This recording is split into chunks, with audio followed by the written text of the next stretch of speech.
الأصدقاء الأعزاء، الصديقات العزيزات، مرحبا.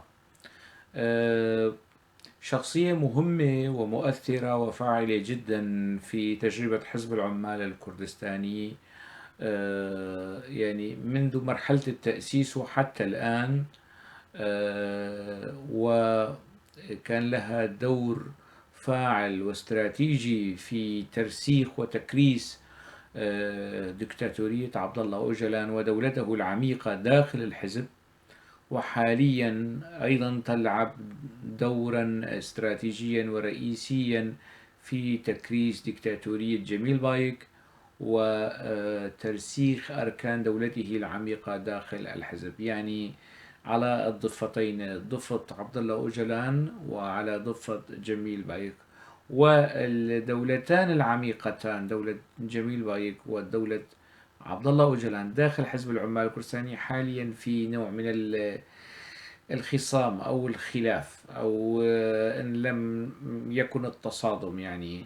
والمؤشرات توحي بأن كفة دولة جميل بايك هي التي ترشح، هي التي تقود. في الفيديو السابق أتيت على الجانب أو جزء من هذه النتيجة. هاي الشخصية هي شخصية دوران كالكان، الاسم الحركي عباس، وفي أسماء أخرى أيضا استخدمها كأسماء حركية للكتابة، ربما ما زال يستخدمها، منها عادل أردم أو صلاح الدين أردم. عباس غامض بصراحة، يعني هو حتى في موضوعة الأصول أو الجذور أو الهوية القومية، هنالك من يقول بأنه تركي، هنالك من يقول أنه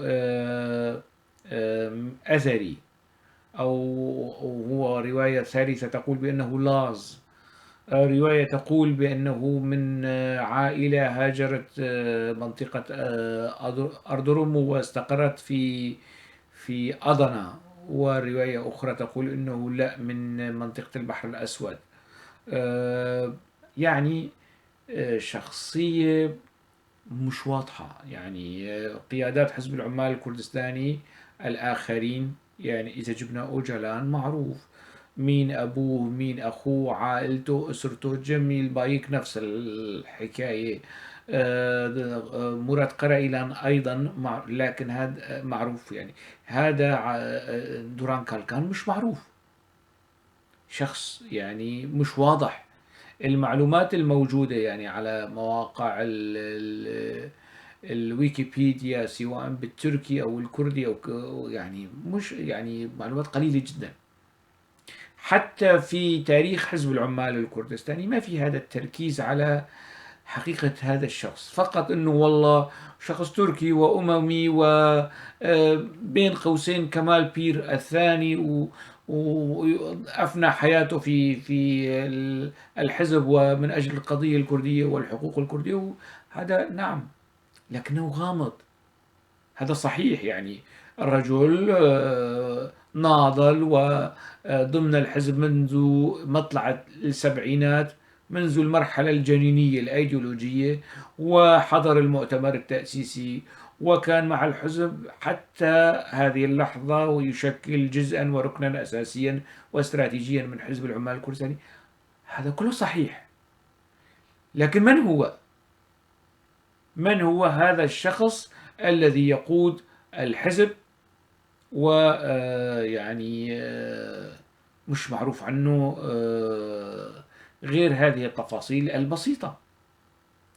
يعني أعتقد أنه هنالك فيديو لعثمان أوجلان، هو أيضا طرح هذه المسألة، مسألة الغموض، الذي أنه الغموض هذا كان موجود ضمن الحزب، وحاول الحزب يتحرى عن هذا الشخص، سجل المدني، أخوته، عائلته، أهله، لكن لم يصل الحزب إلى نتيجة. هذه التحريات لم تصل إلى تلك الدراسة الكافية والشافية عن هذا الشخص، عن هذا القيادي الذي يجهله حتى حزبه.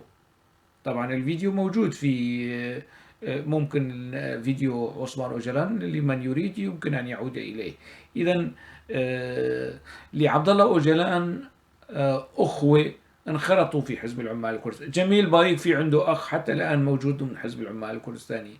أولاد أخوة أوجلان موجودين داخل الحزب. زوج أخته انخرط يعني عائليا قيادات حزب العمال الكردستاني، رضا ألطون، حيدر ألطون، وقيادات حزب العمال الكردستاني أغلبها، يعني حقيق قرر، باقي قرر، كان في يعني أخوة أو أبناء عمومة أو أبناء خؤولة أو من العائلة من الدرجة الأولى الثانية والثالثة لقيادات الحزب، أفراد عائلتهم اشتركوا وانخرطوا في هذا الحزب، إلا عباس دوران كالكان لا يوجد يعني حتى الآن من أقاربه، أو أصلا أقاربه أصلا مش معروفين. حتى الإعلام التركي لا يركز على هذا الشخص قدر تركيزه على قرائلان وعلى قيادات أخرى.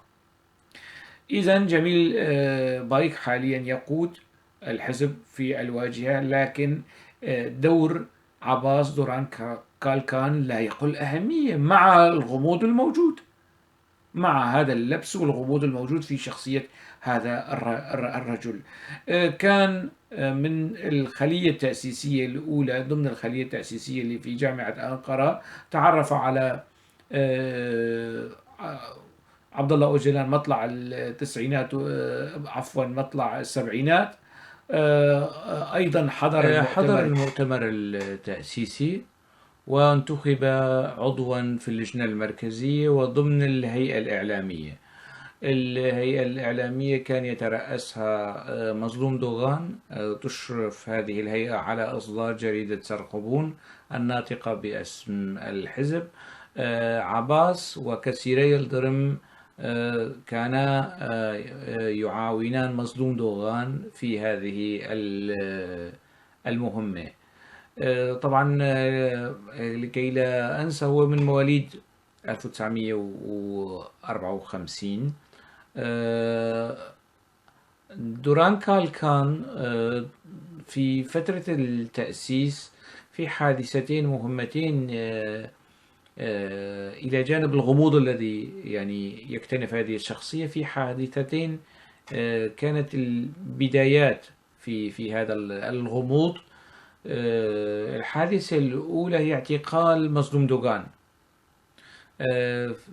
بعد المؤتمر التأسيسي ب 78 عقد الحزب مؤتمر آخر، حتى هنالك يعني قيادات قديمة منشقة عن الحزب ترى أنه هذا هو المؤتمر التأسيسي الفعلي، يعني مؤتمر في 79 في منطقة في أورفا، في محافظة أورفا.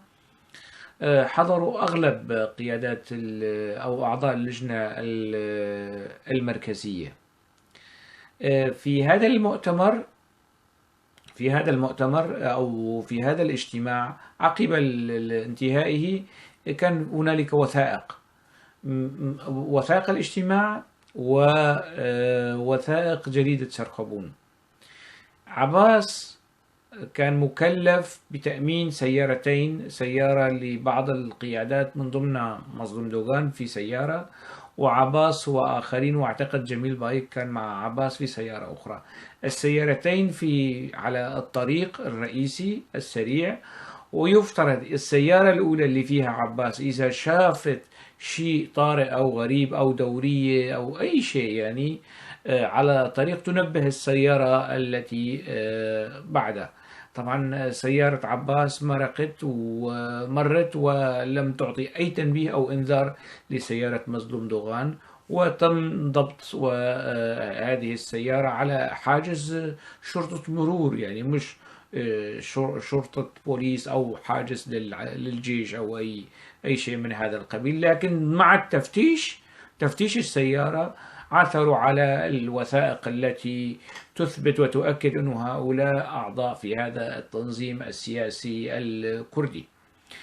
طبعا الوثائق ما كانوا يعني لا مظلوم دوغان ولا الموجودين في السيارة، ومن ضمنهم آيسل شركة في ألمانيا حاليا، ما كان عندهم علم أنه السيارة التي يستقلونها فيها الوثائق. إذن عباس وضع الوثائق في السيارة دون أن يخبرهم. دون أن يستشيرهم، دون أن يعطيهم علمهم. أيضا تفاجؤوا بوجود هذه الوثائق في حوزتهم، وثائق الاجتماع ووثائق حزبية يعني تدينهم أنهم أعضاء في هذه المنظمة أو في هذا الحزب. هذه الحادثة يعني لو أي حزب يحقق فيها سيرى أو أنه هنالك شبهة على الأقل تحوم حول دوران كالكان، تم تجاوزها. فيما يتعلق بحادثة أخرى أيضا تتعلق يعني لها علاقة بمظلوم دوغان ودوران كالكان، كلف دوران كالكان من قبل الحزب بتهريب مظلوم دوغان. وفي تلك الفترة كان دوران كالكان موجود داخل تركيا ولم يعتقل، يعني لم يعتقل حتى في عز الاعتقالات عقب انقلاب 12 أيلول. قيادات كثيرة من قيادات حزب العمال الكردستاني تم اعتقالها قبل الانقلاب وبعد الانقلاب العسكري، باستثناء دوران كالكان لم يتم اعتقاله. على أي حال تم تكليف دوران كالكان بتهريب مظلوم دوغان، وأنه مظلوم دوغان يوضع في سيارة لنقل القمامة، وسيارة تروح على مكب النفايات وتكب تفرغ حمولتها ويسقط يعني مظلوم دوغان وثلاث أربع عناصر مسلحين حتى بسلاح أبيض كان بإمكانهم ينقذوا مظلوم دوغان من السجن.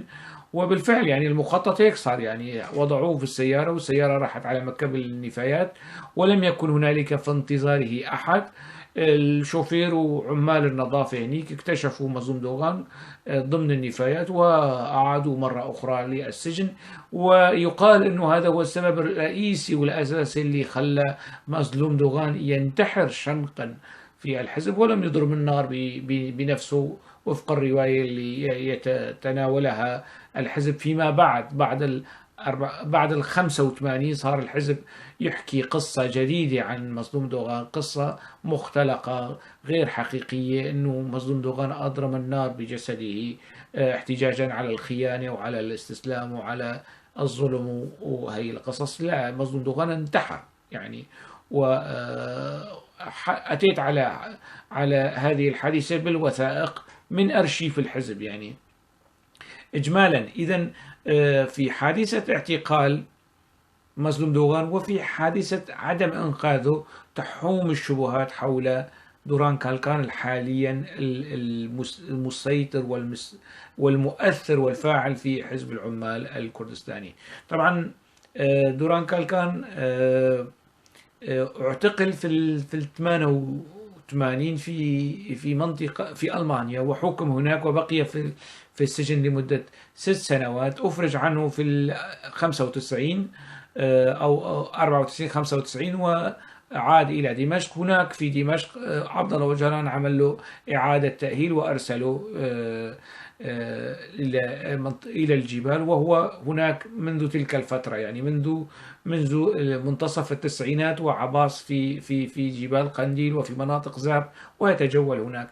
إجمالا الإعلام التركي لا يأتي يعني يتحدث عن هذا الشخص بكثرة يعني. وحتى يعني قلت أنه الكثيرين من قيادات حزب العمال الكردستاني لهم أقارب داخل هذا الحزب. أوجلان كان له شقيقه، أولاد أخوته، جميل بايك شقيقه حتى الآن ضمن الحزب، مراد قرائيلان أقاربه من الدرجة الأولى الثانية. إجمالا أغلب قيادات حزب العمال الكردستاني لهم أقارب داخل هذا الحزب، باستثناء عباس دوران كالكان ليس له أقارب من الدرجة العاشرة ضمن حزب العمال الكردستاني، وهذا أيضا يعني شيء نوعا ما غريب. إذا قالوا أنه تركي، لا يعني حقي قرار وباقي قرار كانوا موجودين يعني الاثنين ضمن حزب العمال الكردستاني. صحيح باقي قرار ترك الحزب فيما بعد، لكن في الأتراك كان في أخوة يعني أو أقارب من درجة أولى وثانية داخل الحزب، باستثناء عباس ليس لديه أي شخص من أقاربه من أي درجة كان داخل حزب العمال الكردستاني. وهذا أيضا شيء غريب أنه لم يستطع أن يقنع أحد من أقاربه في الانتساب إلى هذه المنظمة الأممية الاشتراكية الإنسانية الكل شيء يعني. في اعتقاله أيضا في ألمانيا كان في يتعلق بموضوع محاولة اغتيال وتصفية قيادات داخل حزب العمال الكردستاني في مزرعة أو معسكر على الحدود الألمانية الفرنسية. أغلب عمليات التصفية الداخلية يا إما كان عباس ضالع فيها أو على علم بها أو يعني بشكل مباشر أو غير مباشر. عباس استلم الملف العسكري وما زال الملف العسكري في يد دوران كالكان منذ اغتيال محمد قراسونجر مسؤول العسكري لحزب العمال الكردستاني في شهر أيار، مطلع شهر أيار 1983 في مناطق الاتحاد الوطني الكردستاني، وتحديدا المنطقة التي كان يشرف عليها نشيروان مصطفى. ومن بعدها يعني عباس وهو مستلم الملف العسكري حتى يومنا هذا. وما ترونه في الواجهة باوس أردال أو نور الدين صوفين كان على قيد الحياة، وأتمنى أن يكون حيا. يعني هؤلاء هم يعني واجهة لا لما يقال الجناح العسكري، قيادة الجناح العسكري، لكن القائد الحقيقي والفعلي للجناح العسكري في حزب العمال الكردستاني منذ 83 وحتى الآن هو يعني حتى مش جميل بايك، هو دوران كالكان. في فترة من الفترات استلم الملف الإعلامي في سنة 2000 2001 حتى 2002، فيما بعد استلمها مصطفى قرصو، وتناوب هو ومصطفى قرصو على استلام الملف الإعلامي داخل حزب العمال الكردستاني. ولا أحد يسأل يعني لماذا هذلون الاثنين، هذلون الشخصين هم المعنيين بمسألة الإعلام والتوجيه المعنوي والسياسي لكل منظومة حزب العمال الكردستاني، لماذا لا يستلم هذا المنصب كردي إيراني أو كردي عراقي أو كردي سوري أو كردي من أي أو حتى من كردي تركي؟ يعني هالشخصين يعني مش معقول هذا الحزب لا يوجد فيه شخصيات وكوادر قيادية أخرى يمكنها إدارة ملف الإعلام في حزب العمال الكردستاني عدا مصطفى قرصو ودوران كالكان. هالشخصيتين يعني غريب يعني في هذا الخصوص. إجمالا مصطفى قرصو له تجربة داخل السجن، لكن عباس ليست لديه تجربة اعتقالات حقيقية إلا في السجون الألمانية. في داخل تركيا لم يعتقل، في المعارك لم يكن يعني لا يوجد في السجل العسكري معركة كبيرة وحقيقية وفاصلة كان يقودها عباس. يعني في كل التجربة العسكرية في حزب العمال الكردستاني، وإن لم يكن كلامي صحيحا فليؤكد لي أنه في التاريخ الفلاني في الهجوم على الثكنة الفلانية على المعسكر الفلاني كان يقود هذا الهجوم دوران كالكان، مثل ما كان جمعة قائد عسكري، جميل بايك، مراد قرائيلان، شاهين تشيلو، باهوس أردال، هدول كلهم قيادات عسكرية لهم تجربة، ولا أحد يمكن أن ينفي تجربتهم العسكرية في الميدان يعني. وأصيبوا بجراح ونجوا يعني من الموت، خاصة مظلوم عبدي عندما كان قياديا عسكريا داخل حزب العمال الكردستاني ويعمل تحت إمرة دوران كالكان يعني. لكن أن يكون القائد أقل سجل نضالي وخبرة عسكرية من القيادات الأدنى منه، هذه كمان يعني ملاحظة أو مشكلة يعني تعترض المرء أثناء تناول تجربة دوران كالكان عباس. في المجمل في تقديري هذه الشخصية الغامضة يعني بحاجة إلى تسليط الضوء عليها، وبحاجة يعني أكثر عناصر الحزب لكي يسألوا أنفسهم من هذا الذي يقودنا ويحدد مصيرنا ويحدد لنا هل الدولة القومية الكردية نتبناها أو لا نتبناها.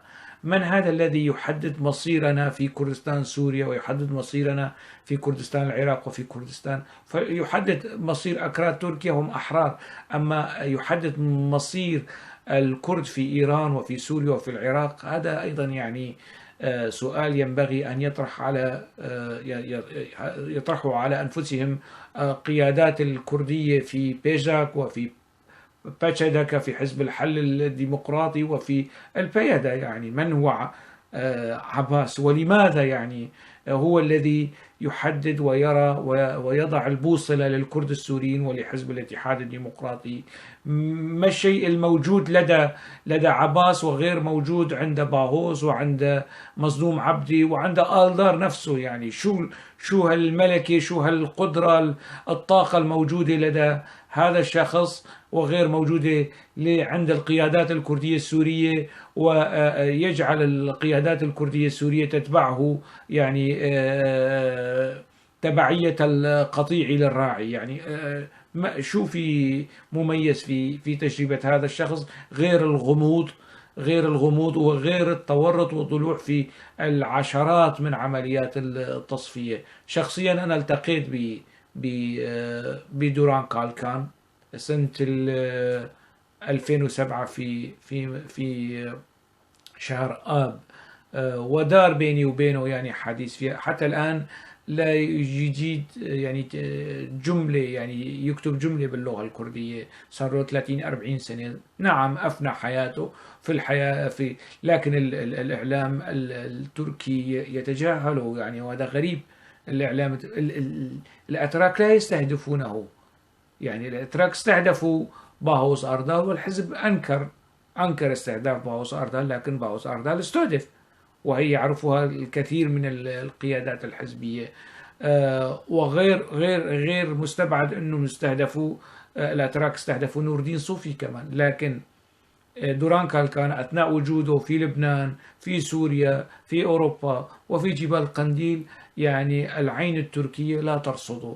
الإعلام التركي أيضا لا يتحرى، لا يتناول هذه الشخصية يعني بشكل يصنفها كخصم أو عدو. يعني بصراحة شخصية في تقديري يعني يكتنفها الكثير من اللبس والغموض، وحتى الشبهة أيضا. يعني الشبهة ما الذي يجعل الأتراك لا يستهدفون هذا الشخص ويستهدفون قيادات أدنى وأقل تأثير على الأمن التركي من دوران كالكان؟ إذا كان دوران كالكان فعلا يعني شخصية تهدد الأمن القومي التركي، حتى الآن المعطيات تشير أنه هو في مأمن، في منأى عن الاستهدافات التركية على أكثر من صعيد. يعني حاولت في هذا الفيديو أن أسلط بعض الضوء على تجربة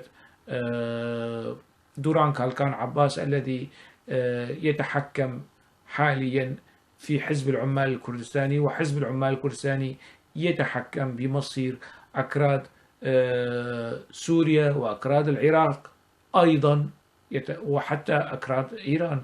إذن هذا الشخص بحاجة إلى المزيد من التحليل والرصد والتحري وحتى النقد لكي نفهم من هذا الذي يقودنا إلى هذا المآل الذي نحن عليه ونحن فيه. شكرا كثير وألقاكم على خير.